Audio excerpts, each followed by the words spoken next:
Welcome to Side by Side, a podcast where I, Robert Kwong, take you inside conversations with artists, creatives, healers, and warriors taking the charge in their transformational story. Today's guest is Hayden Humphrey, a digital creator and life coach who helps people break out of the scripts and stories that keep them stuck so they can become the creators of their own lives. In this conversation, we commiserate over our work and training experience as coaches, the journey that comes with going back home again, and the value of empowering laughter alongside healing and understanding. Side by Side is now available on all major listening platforms, including Spotify, Apple Podcast, and Amazon Music. Give us a like and leave us a review if you find value in our conversations. All our content is available at sidebysidepodcast.podbean.com. In addition, if you're interested in working with me, you can find my offerings at www.robertkwonghome.com. Awesome. Yeah, I had some just general questions about you because we're sort of also getting to connect for real inside of this conversation as well. So we know each other from the coaching world. We have crossed paths and we have gone through the same training program and things like that, but we never formally were able to introduce ourselves to each other. So this is a little bit about just hey, I would love to meet Hayden in some ways. Yeah, great, cool. Well, first of all, you're one of the several people I know from Ohio, and it's so funny when I think of folks I know and where they're based, because there's a lot of New Yorkers, a lot of people in California, but I know quite a few. I've crossed paths with so many people who are from the great state of Ohio. So it makes me let's go. There must be something magical there. But yeah, what was growing up in Ohio like? Oh my gosh, great question. Yeah, I appreciate it. I really appreciated where I grew up and my childhood, and it's one of those funny things, right? Because you're I don't can't compare it to anything. But, I grew up in a very small suburb of Columbus. So Columbus is the capital of Ohio. It's one of the largest. I don't know if it's the largest city. I think that it is, but I'm not 100% confident versus that. They were Cleveland or Cincinnati. But I grew up in a really small suburb right outside of Columbus called Bexley, Ohio. It's a 2 square mile town city.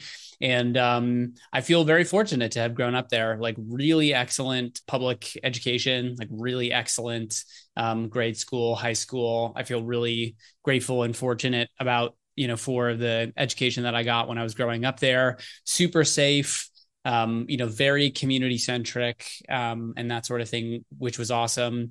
And it's been interesting too, starting to uncover or just sort of assess the things that you pick up from where you grow up and the influences and that sort of thing. I was also, I was very fortunate in that it was a wealthier suburb and a wealthier town. And I think that sometimes can also come with its, fair share of complications and, particular cultural elements and beliefs that I'm realizing now have not been necessarily the most helpful and, have not necessarily been the most empowered ways to think about myself or, think about the world.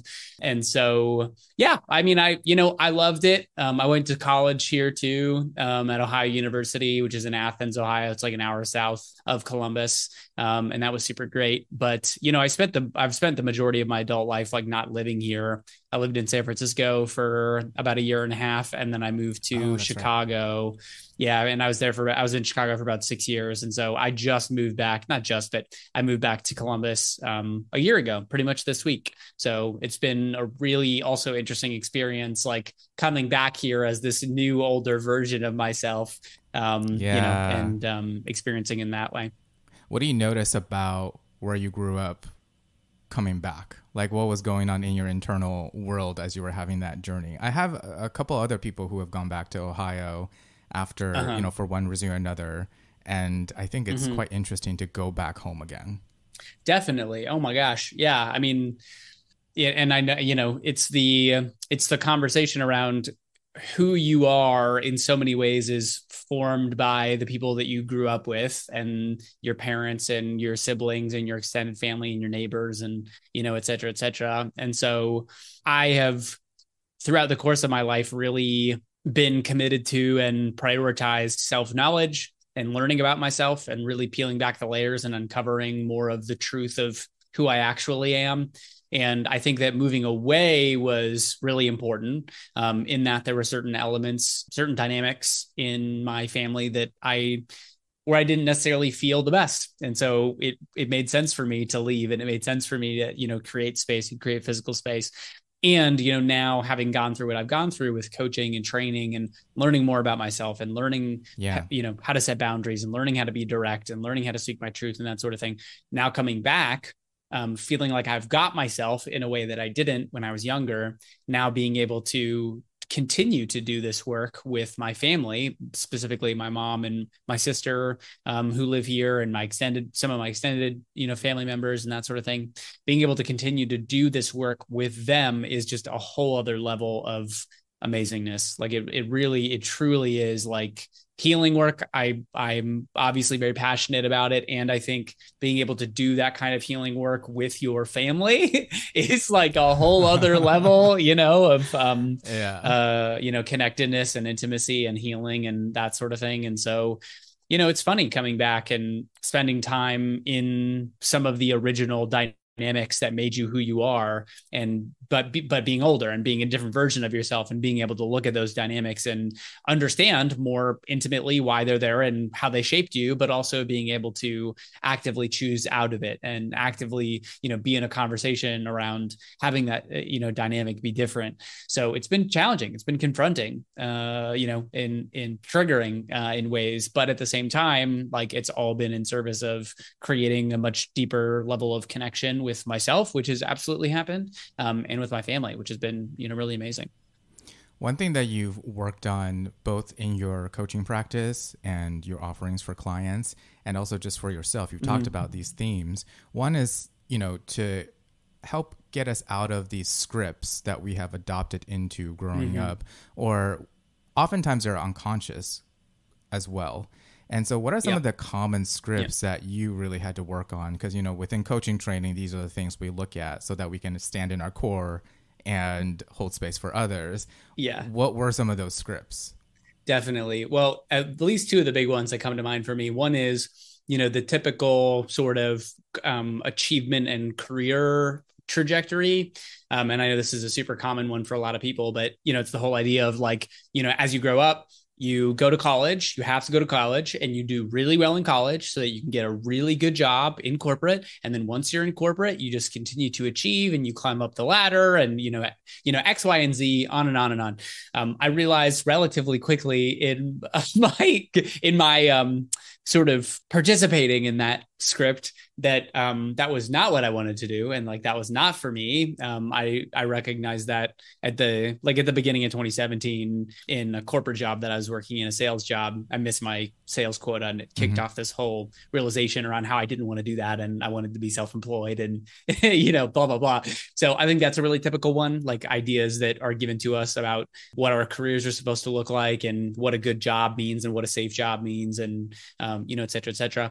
I think one of the other ones that I'm coming to realize and appreciate more deeply as of late is this idea of like, it's all on you, or like the best way to be is completely self-reliant. I think that, there are, it's going to be different for every person, but I recognize the script that I had was that basically like, I need to be my own person and I need to do everything myself, and I shouldn't rely on other people. I shouldn't expect like encouragement or praise from other people. And so, it's like this story of, hyper independence.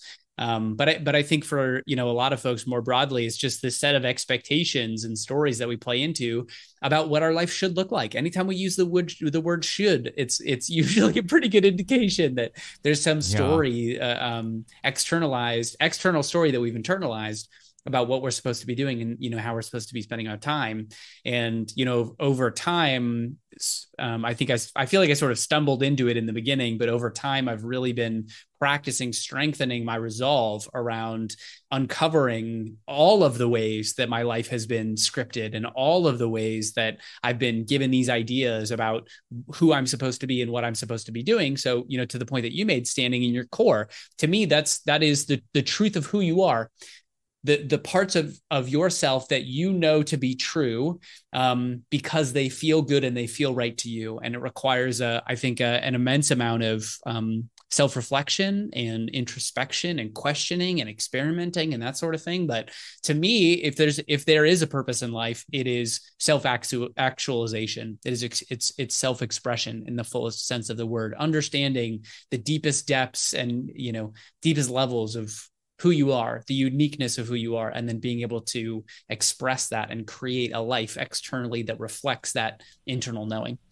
Yeah. It's so funny you mentioned that because, it wasn't until I started doing like creative writing on my own that I started really developing like an internal world and really thought about, wait, what is the pattern? Like, how am I engaging with relationships? How am I engaging with friendships and growing up and entering the workforce? And one of the ways that I found that I could develop and understand my own perspective and my patterns is through something like creative expression and writing. Doing that kind of stuff, because you've done like sketch comedy, you do like improv and things that where the expectation is to hone a script and storytelling and look at structure. But did that also help you understand ways in which you were being scripted and not just for, people paying to be entertained?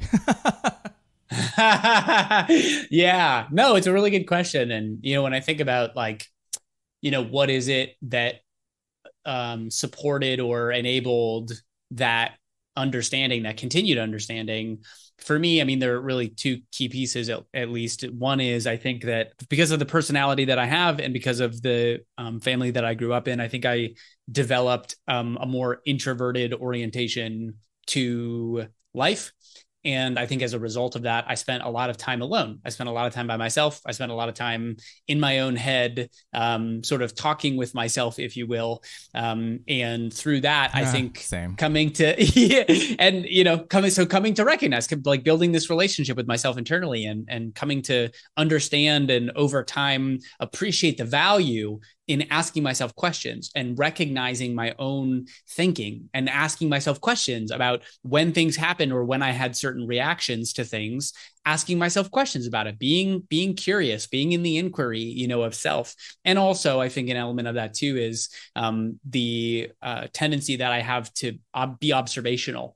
I really enjoy observing things. I really, really enjoy sitting and watching the way that things play out, especially with people, watching the ways that people are. It's probably a huge reason why I do, the work that I do is I'm just fascinated. I'm fascinated by these underlying patterns. What are the core patterns in life that drive everything? And so I think my tendency towards introversion was a really important element of that. And I think the other piece that you just shared is writing. And that has shown up for me in, a number of ways. Like you mentioned, I have spent a bit of time doing like sketch writing. I do historically have done a lot of writing online, creating content, blog posts, newsletters, that sort of thing. And, what I would say is that probably the form of that has been most beneficial for me is journaling and really sort of like writing for myself. And it's funny because, I was talking to somebody the other day about writing and how much I enjoy writing. And they were like, what do you write about? And I was like, I don't really know how to explain this to you because I journal constantly. I'm constantly journaling throughout the day. It was funny. I was looking at my phone before this and looking at my screen time and looking at the number of pickups. And it's like my top app after I pick up my phone by far is Notes, because every day I have like a journaling page where I'm just taking notes of things that come into my brain that feel important or that I want to remember or questions that I'm asking myself or whatever it is. So in a sense, I'm in this constant conversation with myself. And there are elements to that that are like not super fun, because sometimes it can lead to rumination, and it can lead to, like focusing in on less than desirable thought patterns that can kind of keep you stuck in things. And at the same time, I think that it's also supported me in developing this tendency and this orientation to being aware of what I'm thinking, how I'm feeling, what I'm doing. And there's definitely been other forms of creative expression that I've participated in, like improv and that sort of thing, and through those mediums definitely have had further realizations about why I am the way that I am and the scripts that I'm following and that sort of thing. But I think at the core of it, when I look at, for me in particular, it's really been this tendency towards introversion and orientation to introversion, and this writing habit that I've developed over time. So in creating your own content, doing your own writing, doing comedy, which I think is harder. It's a harder form of like genre than drama generally. Because I went to writing school and I was just like, some of this stuff people don't understand kind of the experience of doing the writing unless they try make an attempt. Yeah. Is there any like misconceptions that you feel like you've come across about creating content, scripts, sketches, storytelling, like common misconceptions? Maybe not necessarily misconceptions, but I think, one of the things that I notice both in my own experience, but then I think also with a lot of other people, is a focus on how people are. It's almost like writing for other people. Right. And I think that there is value in that. Like I do think that there is value in being cognizant of who is your audience and what are you trying to tell them and what are you trying to say to them. But I think that often people end up sort of missing out on the beauty and power of their own voice because they're so focused on how it's going to be taken, or trying to say the right thing and making people happy. Even when it comes to comedy, I think that there's a missed opportunity in trying to write for other people. And I what I will say is, like, I don't feel I have enough experience in this to really speak to this in like a way that feels confident. But at the very least, in my own experience, what I found to be more enjoyable, and I think found to be funnier, or like what people found to be funnier, was the stuff that I wrote that I thought was funny. Right. Like I was writing to make myself laugh, and to create things that I thought were funny and enjoyable. And I think in doing that, I was able to create things that were inherently different than what people might have been used to. And they felt like they were more sort of aligned and in the style of my own voice. And so, I think but it also requires, I think, a lot of risk taking. I think it requires a lot of self-work and a willingness to be honest. That's something that I really have recognized too recently, is even in my own writing, starting to understand the ways in which I have sort of covered up or dismissed my own truth in service of creating things that I think people are going to like and validate, instead of things that may have a deeper, more resonant impact because they are honest. And people might not agree with them. I might get criticism, I might get feedback, but that's okay. But that it's an okay part of it's a risk that you have to take if you're really looking to create something that is meaningful, and that is engaging and that really catches people's attention and speaks to people. Yeah, I think what I hear in what you shared, which was so poignant and poetic to me as a writer, as a fellow writer, is that you can't fake like you caring about something. Like that's at the end of the day is probably one of the like, you either are caring about this for yourself because it makes you laugh, because you enjoy the experience, because you're trying to navigate something for yourself that you just care about. But oftentimes when we're writing for an audience, or sometimes, when we get into like industry, it really becomes about that, trying to copy and model certain things that will get you to be a good writer or to have a good script. But sometimes you lose the genuine motivation that you actually cared like that you cared first. Yeah. And I think, yeah, maybe there's something there, because sometimes that can get like trained out of you, which is to actually be like, what do I care about this? Or do I like this? Or what do I think about this? And I think there can be a balance, but without that component, you just constantly chameleonizing yourself for some exterior notion, right? But anyway, that really very much so. With me. Well, it's like, you know, it becomes this conversation too of like, what's the intention too? Like why write? Right? Like, why write? Why create anything? Why share anything? And I think that, you know, to the point that you made, I think that there's a level of courage in being authentic. There's a level of courage in vulnerability, in being willing to look at yourself honestly and really, and to look at what you love honestly and really, and to be willing to, in a sense, put your heart out and say, this is the truth of who I am.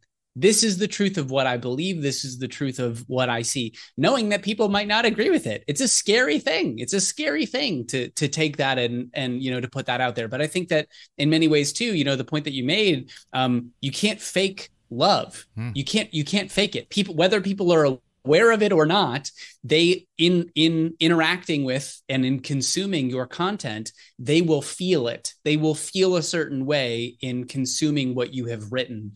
And I think that there's something really special to be said about people and writers and creators who are willing to put their hearts on the line and to really invest themselves courageously in what they're creating in service of making a difference. Because to me, that's the kind of stuff that changes the world. That's the kind of stuff that really inspires people. That's the kind of stuff that breaks through, you know, the barriers and the guardedness and the defensiveness that so many of us are walking around with, the layers that we've put over our heart.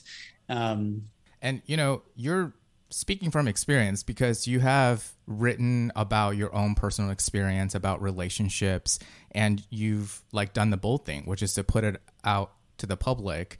And I'm curious about what that experience has been like when you were speaking about dating and your own dating experience and talking about things that I think are quite vulnerable. What was the experience of like sharing it publicly like that? Yeah.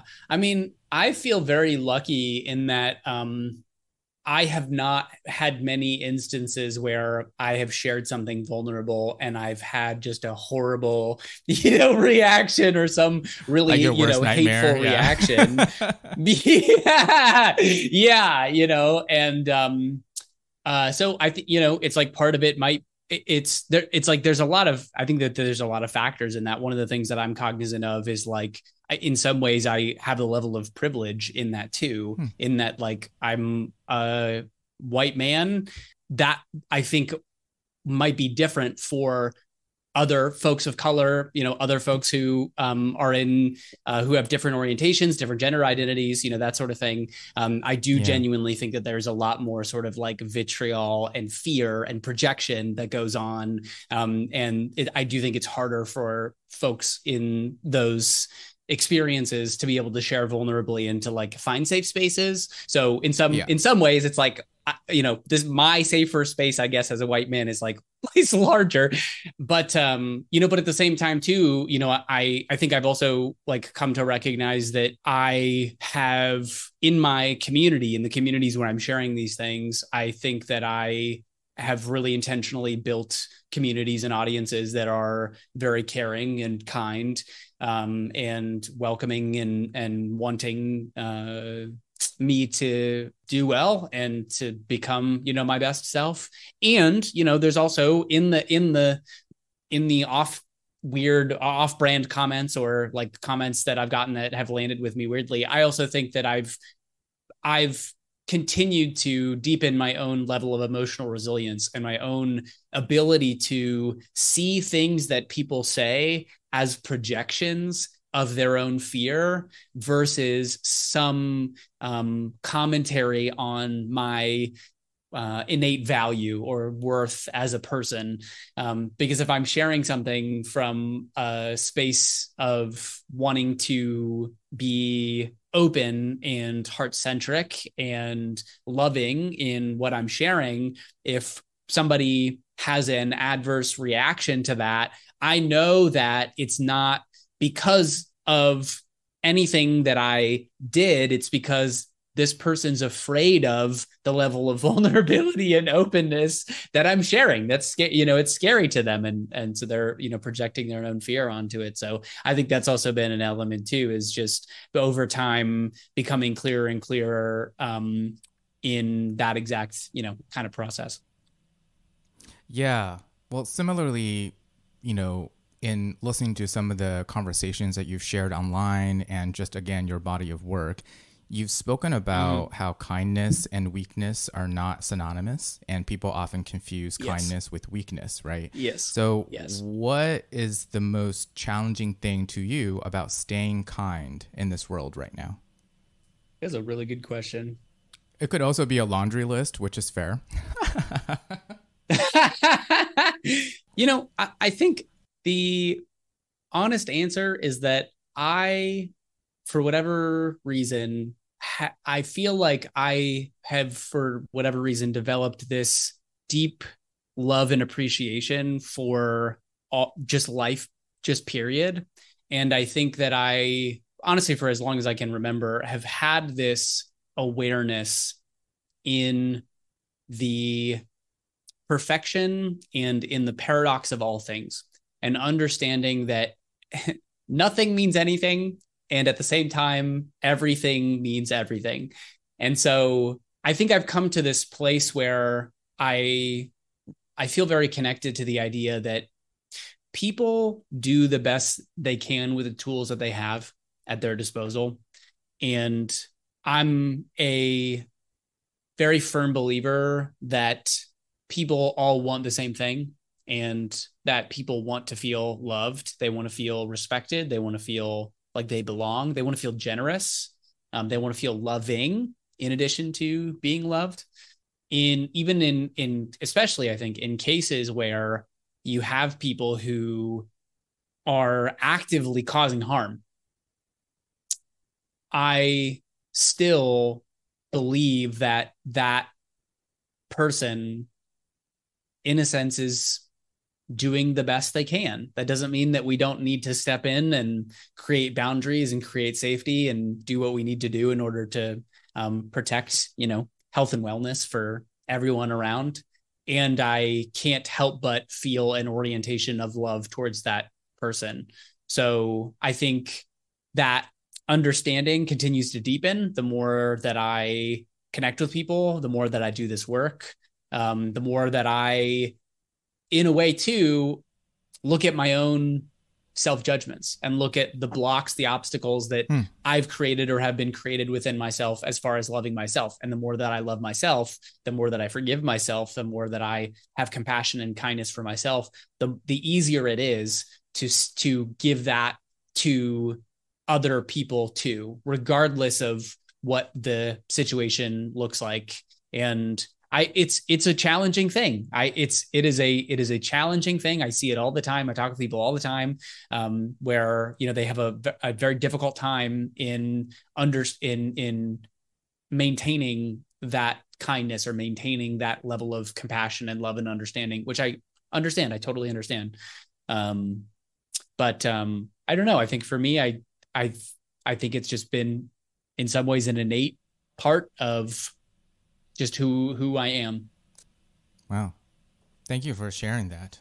That was solid. That's the only term that's coming up to me. That was solid. Wow. What a bro comment to say about that. That's something that quite beautiful you just said. And I was like, solid, good. Dude. Thanks. So what are some ways in year 2023 that some spaces where you still practice creative expression and following your intuition these days? And, I've certainly been one to have like several iterations of that, and whatever's current may not be current later on. So what's fascinating you right now? Sure. That's a really good question. So let's see, a couple different things that come to mind for me. So I recently have been wanting to pay more attention and to invest more in what I wear. It has never really been a focus for me, aside from just making sure that I feel okay and that I don't feel, totally like out of whack with, what I'm wearing and the clothing that I'm wearing. But I'm coming to recognize that like it feels really nice to be wearing clothing that feels like it's a really, honest and true expression of yourself. And it's just not something that I had really explored. And so even now, like I'm like going to like thrift stores more regularly, and I'm just like trying things on that seem like they would be cool. I'm like, oh, this seems kind of cool. Like, let me just like try this on. So I'm excited to like continue to sort of like pursue that as a, creative outlet and creative expression. I would say probably like my home too, and like how I have set things up, and how I set up my physical space. Is also an element. Because again, not something that I necessarily had spent a lot of time doing previously, but like, I spend a lot of time in my house, and I spend a lot of time I'm in my office right now. So I spend a lot of time in this room. Mm-hmm. So, it's been starting to understand, like, how do I set it up in a way that feels really enlivening, and in a way that feels really energizing, and in a way that like really helps me to feel, most like myself. The other thing that I'll say is, I've been playing a lot of video games recently, and that to me really feels like a creative expression. That there's something that is just very deeply fulfilling to me about playing video games, and about getting better at video games, and thinking about video games, and being being involved in. I mean, I feel like I really genuinely get into a flow state when I'm playing. Yeah. So yeah, the other thing that I'll share, and I think this is sort of like further down the way for me, but a big piece of what I'm working on right now is creating these contracting relationships to be able to go in and do contract training, contract coaching, that sort of thing. Give me a greater sense of predictability and stability in my income, so that I have the time and energy and space to be able to write a book.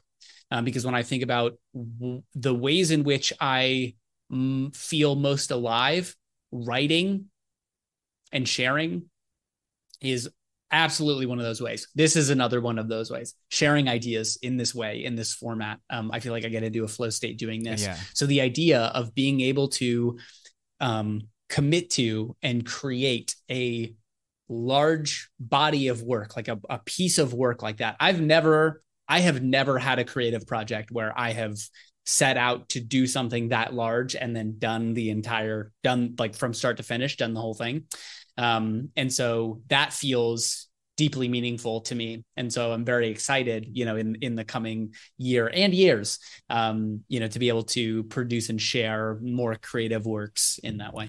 Ooh, I look forward to that. Yeah. Can't wait to catch up with you about more of like just your insights and your inner world.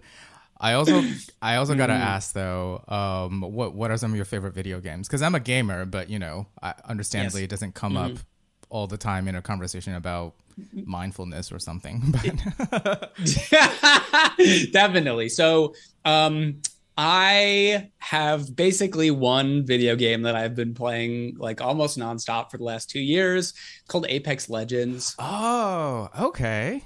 Okay, go on. It's like online. Yeah. It's like an online game, right? Yes, it is. Yes. So it's are you familiar with Fortnite? Yeah. Yeah. So it's a battle royale style. The way that I talk about it is like, I don't know how familiar you are, or like if first person shooters are your thing, but it's like if to me, I'm like, if Call of Duty, Halo, and Fortnite had a baby, it would be Apex Legends. And there is something about this game that is so challenging, but also so engaging and keeps me so interested, because it is mega challenging. Like, it is incredibly challenging, and it can be incredibly frustrating at times. But also when you're doing well and when you're like seeing yourself improve, it is so satisfying. It's so satisfying. And, I recognize like there's something about that specific skill, like that specific process, that I think that I sort of naturally have a talent for, or like I naturally sort of tend to. And because to me, it's also a very sort of intellectual, quick thinking, strategic sort of process. And it's competitive. It's a place where I get to like sort of use this and be in this competitive energy that I don't, in other areas of my life, I don't really feel that way, or I don't really have those kinds of, arenas. Yeah, I love it a lot. I could talk about it for a long time. Oh, I love asking people like what their favorite video games are, because it's it becomes such an interesting like special interest of theirs, you know. And I like role playing games, but my best friend, who also lives in Ohio, actually loves playing and streaming Dead by Daylight. So I have jumped on her like Twitch stream to like watch her play Dead by Daylight. And I was like, this is kind of relaxing to like, it's not like it's a new way of like parasocial connecting with people, but I was like, you know what? This is kind of like relaxing and actually kind of soothing. And I was surprised. I didn't think I would enjoy like watching a stream of like, it's like video game footage. And I was like, okay, I think I'm starting to get it now. Anyway. Yeah, there's something about that. You know, it's like participating in somebody else playing is like a very soothing, it can be a very soothing and activity, because I think that, you know, a lot of times I don't think that I think playing is demonized in a lot of ways, or like villainized in a lot of ways. And I think that people have trouble letting themselves play. I think there's like a level of sort of calming or centering of the nervous system that's required, and a lack of stress that's required to be able to do it. But yeah, you know, it's funny. I recently, you know, in the last like, let's say like year or so, as I've sort of reconnected with this love of video games that I have, I'm like, if I think if I was born at a different time, if my life had gone differently, I think that I would have genuinely attempted to become a professional esports player, and or a streamer. And I've even thought about that. Like in the last year, I'm like, you know, that would be like a really interesting, fun, you know, like activity to, you know, participate in. So who knows, you know, where we go from here. So I hear that's a whole new terrain and everything. But, you know, I probably can't speak on it like others, but yeah, it's like a whole new world, and I feel very old sometimes thinking about that. So, okay, I have a last question, which may be actually no, two more questions. Okay. One is a little more serious, and it's about kind of the coaching world and the world of personal development. Sure. And I'm curious, do you have anything to say, or what's your perspective on coaching or the service of coaching as it relates to younger millennials, Gen Z, and sort of the younger generation? Because, you know, coaching is a couple decades old. And I think in some ways it's had to like evolve what training looks like, what working with clients look like, even within the past few years. And I am sort of like framing this inside a generational context. But do you have anything to say to that? Would anything be different, or should some coaches consider working with younger generations a little bit differently? Oh, yeah, it's a really good question. So, I mean, I think what comes up for me in thinking about that is that part of my experience over the last 6 years in having been really deeply enmeshed in the coaching and training and professional development space is that I think that many of the paradigms and models and frameworks that coaches have been using and have continued to be trained in, we will start to realize more and more as time goes on that they are in need of an update, and that they are in some ways outdated. And I think, you know, I don't spend a lot of time with folks in Gen Z, and I don't, as far as like my online consumption habits, I don't consume really a lot, like a ton of content, I guess, by Gen Z. So I can't speak specifically to, you know, it's more a generalization, but my understanding is that it seems like there's a very, it's a culture of being outspoken, and it's a culture of really standing by what feels right, and what feels morally right. And so I can imagine that as time goes on, and as folks who are in younger generations start to be in places both where they can access and they want to start to access support systems, I think that there will be coaches and coaching modalities and training modalities that end up having to really adapt and reinvent, or stop doing what they're doing. And, you know, I think that we'll find too that what coaching actually entails and what it means is going to continue to evolve over time, just as our more sort of general level of consciousness as a society, as a global population, as in each respective generation, as we become more aware, as we become more spiritually knowledgeable, and as we become more conscious. I think that the support systems that we look to and the support systems that we participate in are going to continue to change and shift and transform, which can only be a good thing. Yeah. And I think that it also means too, which is one of the things that I'm sort of excited about, is that I think that healing and orientation to healing will be included in more and more activities. And I think it will become a larger, more substantial part of the conversation that we have about work and about life and about happiness and about priorities.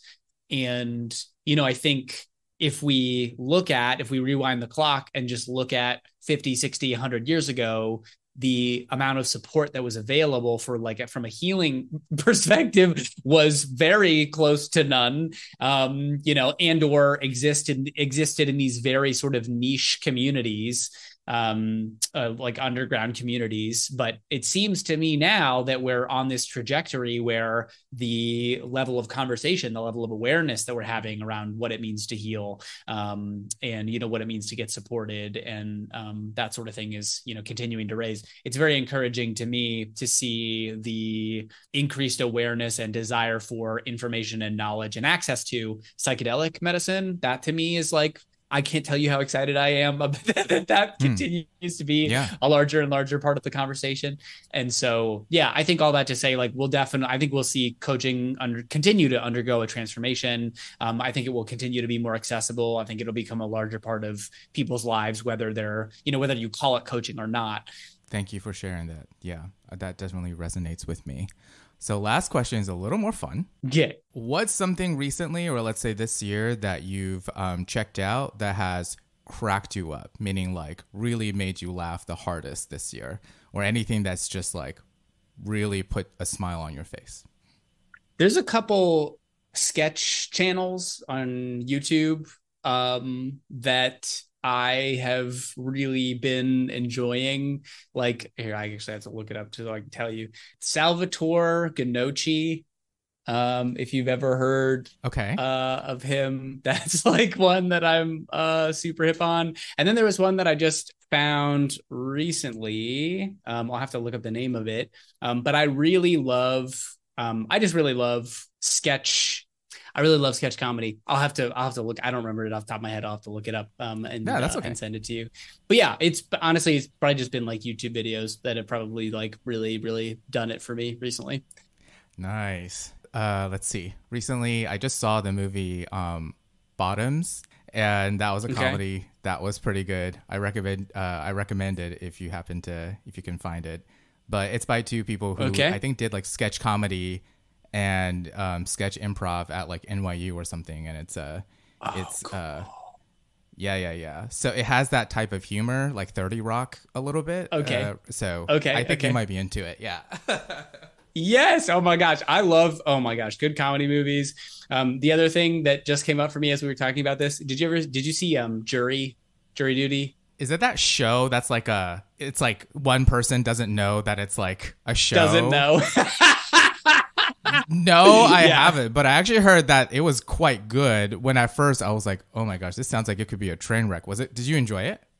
I really enjoyed it. So I have a very deep love, obviously, for improv comedy. And like, it is such a unique format. I'm like, I have literally never seen anything like this in my life. And it's the whole concept is one guy doesn't know that he thinks he's showing up for jury duty, and everyone else that's there is in on the joke, but they're all improvisers. So they have sort of like a rough, sort of like beats that they need to hit, and like sort of things that they need to, create, as far as scenes and that sort of thing. But everything is improvised. Like all the, the content, the script is improvised. And that's like that's really like cool to see. I should check that out because I remember reading some stories about it where they were like, they had to, in the moment, something occurred where they had to like revise a script. Whatever they were setting up could no longer work based on that person's like reaction to something, right? And I was like, that is tough. Yes. That takes like a lot of like quick decision making, and it's like it takes a huge amount of like instinct but also craft. And I was like,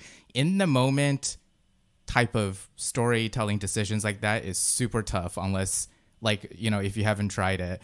Because I had to take some improv classes, and I was like, "Oh my god, this is so it's a whole man, it's a whole thing." The last one I wanted to mention really quickly was "Inside" by Bo Burnham.